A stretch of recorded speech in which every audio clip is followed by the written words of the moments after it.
Actually, with great anguish, we have called this press conference.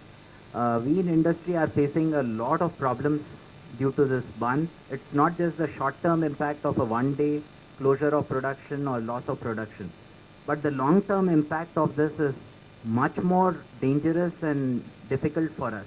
And it's not that just because one day band is over, the end of the story is there.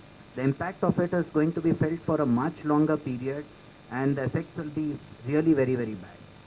Wherever I go now, people know that I'm the vice president here. They keep telling me, why don't you take up this issue on behalf of industry? Since you're supposed to represent industry, you should convey the anguish and the problems which the industry is facing because of this month.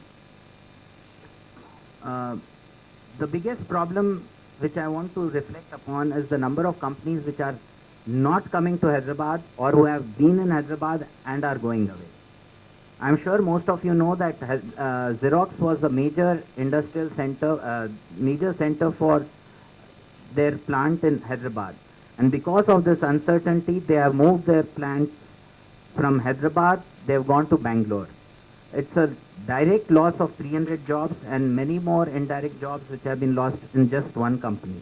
In addition to that, another company which supplies cables to Philips and all other white good manufacturers, he had a plant here. The next plant he has moved on to Chennai. Because of this uncertainty, they could not afford to remain in Hyderabad. Because a loss of customer is much more important than anything else. I speak from my personal behalf. I am in the auto industry. I supply equipment to the auto industry. As you all know, auto industry works on a just-in-time principle. They normally keep inventory of 1 day or 2 days.